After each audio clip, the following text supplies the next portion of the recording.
On parle à des gens aujourd'hui qui peuvent peut-être nous rassurer si on a de grosses inquiétudes ou même des angoisses à l'égard de la mort, puisqu'ils ont vécu ce qu'on peut appeler une mort temporaire. Ils ont été considérés comme morts par des médecins à un moment donné. Ils sont revenus à la vie et on parle de cette expérience qui a duré quelques minutes et qu'ils ont vécu à ce moment-là. Daniel, est-ce qu'il y avait des choses très différentes pour vous de ce que Gilles et Liliane nous ont raconté? Mais moi, ça a été plus long dans le sens que j'ai fait une péritonite et j'ai été à peu près 20 jours dans un état critique. Alors, je passais près, là, mais finalement, cette journée-là, j'ai beaucoup combattu pour vivre. Alors, je voulais pas mourir, moi. Et finalement, c'est à bout de force que j'ai laissé aller. Et j'ai pensé à tous les gens que je laissais et j'ai eu beaucoup de difficultés à me séparer de tout ce que je laissais. Et finalement, quand j'ai fermé les yeux, je savais que je fermais les yeux pour la dernière fois sur la personne qui avait devant moi. C'était la dernière que je voyais, j'étais comme convaincue de ça. Et c'est à ce moment-là que j'ai commencé à sentir les membres de mon corps se détacher. Et puis, je flottais dans le coin gauche de ma chambre et je me voyais dans mon lit. Et ça a duré très peu de temps, en fait, parce que tout de suite, je suis arrivée dans le tunnel. Et rendue dans le tunnel, là, j'avais peur un peu parce que je savais pas où j'étais. Et j'avais pas de croyance précise à ce moment-là non plus. Vous n'étiez pas croyante? Bien, tu sais, c'était à l'époque où on rejetait la religion et tout ça. Puis moi, j'avais rejeté ça, ça faisait longtemps. Je pensais que la vie, quand on mourait, c'était la porte qui fermait et c'était l'annihilation de la personnalité. La personne disparaît et c'est fini. Alors, dans le tunnel, je savais pas encore ce qui m'arrivait. Alors, j'avais peur un peu et c'était noir. Et j'ai fait ça comme ça pour regarder en arrière une dernière fois. Et quand j'ai fait ça, j'ai senti une main, comme une main, dans mon dos.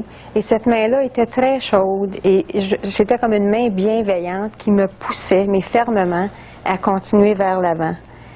Et là, je me suis sentie comme habitée d'un amour indescriptible, d'une présence. J'arrive difficilement à le décrire, là, mais j'étais avec cet être-là. Et là, j'ai dit non par la parole, mais je sais pas comment dire ça non plus, transmission de pensée ou quoi, je sais que tu es avec moi.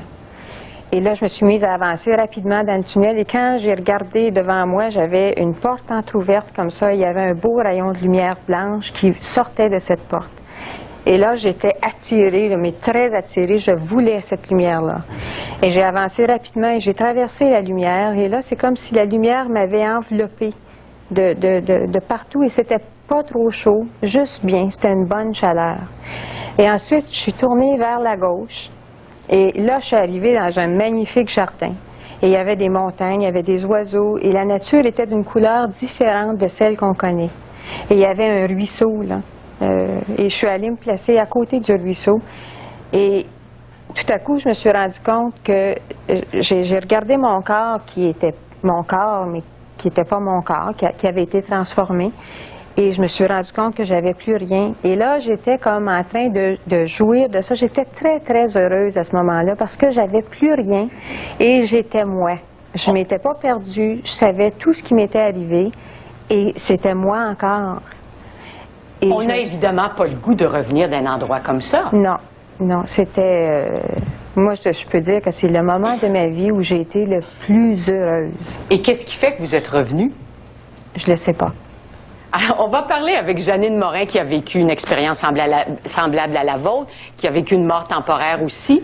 Et Janine, vous avez négocié votre retour. Oui, mais avant, c'est le début, ça ressemble étrangement à l'histoire de Liliane, passée dans... Daniel. Non. Liliane, oui. Passer au travers du béton, je trouvais ça drôle que je puisse faire ça. Moi, j'avais un corps transparent, ça ressemblait à des ailes d'oiseaux-mouches. Après ça, j'ai vu une toute petite lumière. Puis ça, c'était plus fort que moi. Je suis allée vers cette lumière-là. J'ai passé au travers d'un tunnel noir.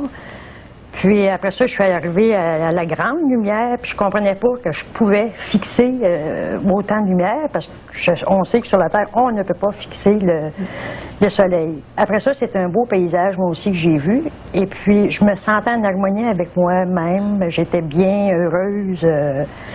Puis tout à coup, la lumière s'intensifiait, puis là, je me sentais de plus en plus aimée. À un moment donné, le film de ma vie a commencé à se dérouler. Puis Puis pour moi, mais qui est croyante, ben, c'était les manques d'amour que j'avais accomplis sur Terre depuis que j'ai conscience de mes manques d'amour que j'avais accomplis. Et puis, mais en même temps, j'avais la compréhension de ces erreurs-là. Puis j'étais de plus en plus aimée. Je me disais comment je fais pour respirer avec mes défauts, mes qualités. On aime Janine Morin, ça se peut pas. Parce que sur la Terre, on est habitué de se faire dire, bon, t'es jamais correct.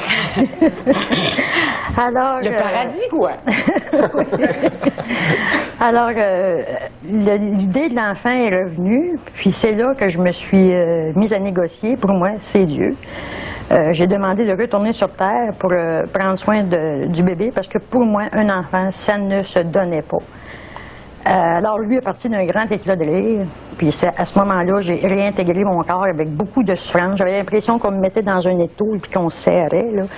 Puis en même temps, j'avais beaucoup de peine parce que la compréhension que j'avais eue de l'autre côté, ça m'a été retiré. Depuis ce temps-là que je suis à la recherche, en retournant à l'école, en suivant toutes sortes de cours, mais il faut que j'avance. Mais est-ce que ça fait que dans les premiers jours où on est revenu dans notre corps, est-ce que ça fait de nous des gens qui sont un peu frustrés, justement, parce qu'on a connu quelque chose de grandiose, on a connu quelque chose de beau, de bon? Daniel, les premiers jours qui suivent? Bien, moi, quand je suis revenue dans mon corps, je me sentais comme dans un... L'exemple que je donne, c'est comme si j'étais rentrée dans un costume d'homme grenouille, mais 3 points trop petit pour moi. C'était trop petit pour moi. Je me sentais dans une cage. Et moi, j'ai fait comme une espèce de dépression. J'en ai pas parlé parce que moi, je suis rentrée dans un corps malade et qui a été malade pendant 1 an encore après. Et j'ai pleuré. Je pense que j'ai gardé ça pour moi à ce moment-là. Et j'avais la maladie à combattre et tout ça à ce moment-là aussi. Liliane? Je trouve ça intéressant que tu as employé le mot dépression parce que moi aussi, le retour, moi je peux dire que c'était une dépression de presque 8 mois. Et là, la médecine, on parlait peut-être, si on avait un message à livrer, ce serait peut-être heureux que les médecins évaluent la dépression post-mortem. J'appelle ça comme ça, je ne sais pas comment l'appeler. Après la courte mort que vous avez subie. En tout cas, ça donnerait un point de vue différent à ce qu'on vit parce que... Mais j'imagine que vous ne devez pas trouver des oreilles très, très, très attentives du côté médical. On doit être très sceptique à l'égard de ce que vous racontez. J'ose espérer qu'aujourd'hui, ça a évolué parce qu'effectivement, on est très seul et vraiment, ça dure assez longtemps. Moi, en tout cas, dans les phénomènes de retour, là, je sais que je ne pouvais plus dormir pendant presque 2 mois. Là, si j'ai dormi après ce temps, c'est parce qu'on m'a vraiment donné des médicaments. Mais je ne dormais plus. C'était noir et blanc. Il n'y avait plus de couleur. Il n'y a donc plus de notion de temps, plus de couleur. Et en même temps, j'avais la possibilité de lire un livre très rapidement, d'entendre des conversations, en fait, des phénomènes qu'on ne comprend pas. C'est comme si on avait ouvert des portes, mais qu'on n'était pas prêt à pouvoir jouer avec ça.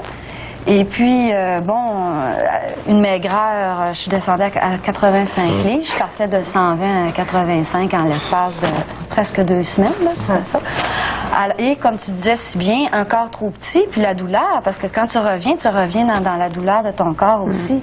On va s'arrêter là-dessus, parce que je veux savoir de vous, après, si quand on vit une expérience aussi extraordinaire que ça, si notre perception de la mort, entre autres, change ensuite.